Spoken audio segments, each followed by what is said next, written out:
My name is Thomas.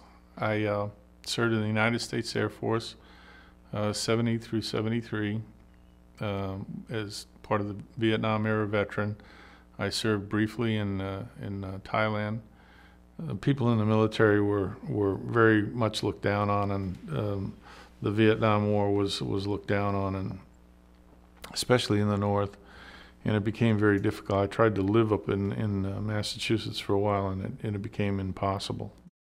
My experiences in the military had, unbeknownst to me at the time, caused some severe problems. I had been seen by a psychiatrist while I was in the military after I had my injury, and it was a continuing, ongoing thing, and I was treated in the military for depression. This problem of depression and the anxiety that went with it and the other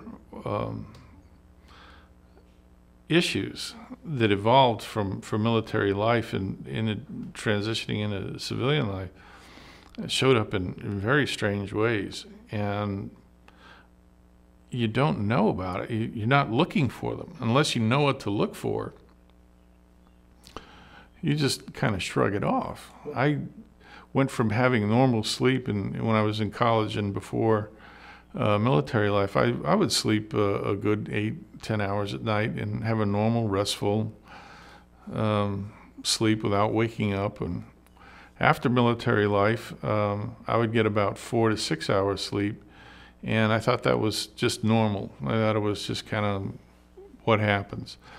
It wasn't until almost 12 years ago that I started seeing a psychiatrist, and he said, no, this is normal if you got depression. I was married for 5 years to a very lovely woman, and we had issues going back and forth. We cared about each other very much, but the fact of the matter is, part of the anxiety was always there. It's going to have negative consequences, and it did. Eventually, she wasn't happy with her lifestyle because of trying to deal with me all the time, and I was not a happy camper. So,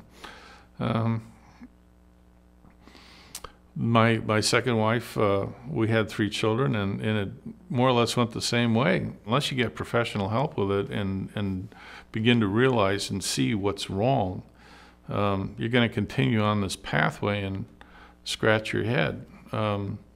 There was a period also after school when I was working for businesses. I was a corporate lawyer.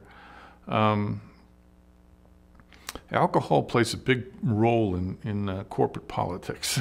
And for somebody that has either depression or a psychological problem, alcohol is the one thing they should stay away from.